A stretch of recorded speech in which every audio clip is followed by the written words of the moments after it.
Hey everybody, Joel from the Vape channel here. This week's episode is dedicated to someone really special. Attorney General Tom Horn, this one's for you, buddy.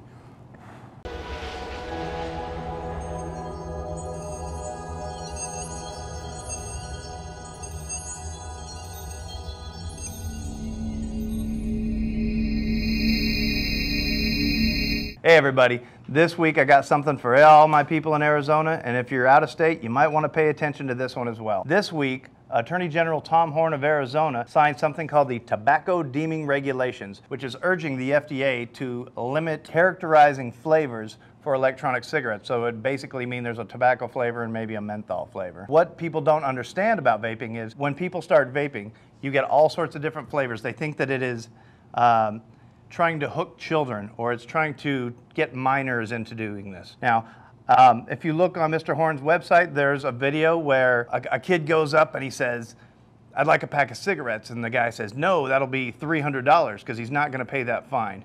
Now, ever since I've been working at my store, obviously we're not going to serve minors, but I understand where that could be cautionary. What I would say to anyone who's not familiar with electronic cigarettes, or someone that's out there doesn't get why electronic cigarettes are having all these flavors, there's a couple different things you need to understand. One, when you start doing flavors that are fruity or candy flavors or beverage flavors or whatever you know, anything you can imagine, you can make in electronic cigarettes. Now, that being said, when you start doing that, you're still getting the nicotine, and legally we can't call them a cessation device, and we can call them a sensation device. But I haven't had a cigarette in 5 years. Technically, I'm proof. I know a lot more people that I could bring in here and tell you the same exact thing, that they're proof and they've brought their nicotine level down and they've used this as indeed a cessation device. Some of the benefits of using flavoring is you get away from the tobacco flavoring. You don't have that craving or that urge for a cigarette flavor. Now, what about hooking children? Have you been in the vodka aisle at your local grocery store lately? Check out these pictures.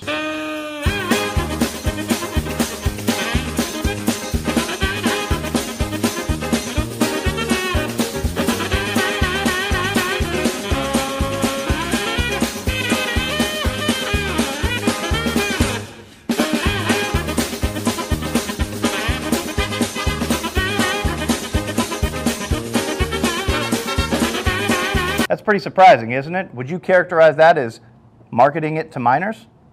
In my book, that would do that. I'm just saying. When you have nicotine in electronic cigarettes, this isn't a tobacco product because there is absolutely no tobacco in it. This is solely nicotine, pharmaceutical grade nicotine. Now, when using this, with flavors or not, you can get away from the tobacco flavors. You can take your nicotine level and you can control that and bring it down as you see fit. Obviously, this is a superior product because you have shops popping up everywhere.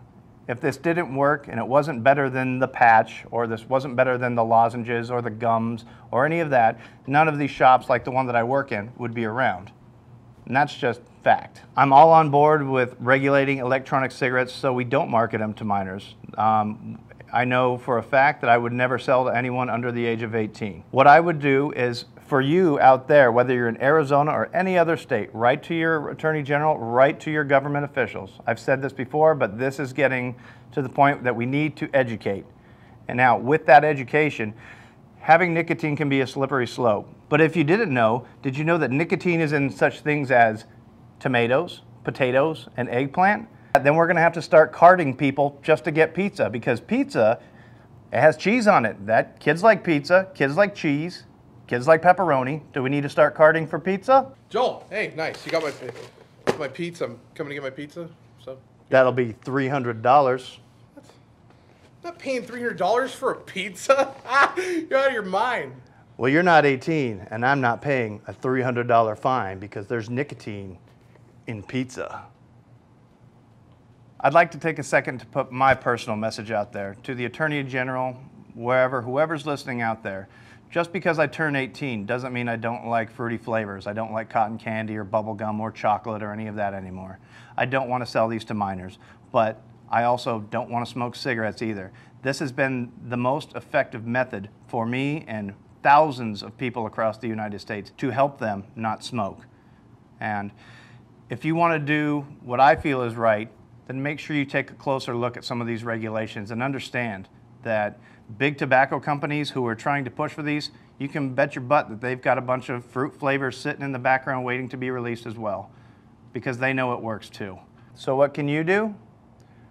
Contact your local attorney general. You can like us on Facebook, you can like us on YouTube, subscribe on YouTube, buttons down below. Make sure that you contact someone, tell them what your favorite flavor is and why, and tell them how it's helped you to get away from cigarettes, to get away from tobacco products. Every voice counts. America. America, yeah, coming again to save the motherfucking day, yeah, America. I'm Joel, this is the Vape channel. Keep it real, keep it fresh, keep it real fresh. I'll see you next week on the Vape channel.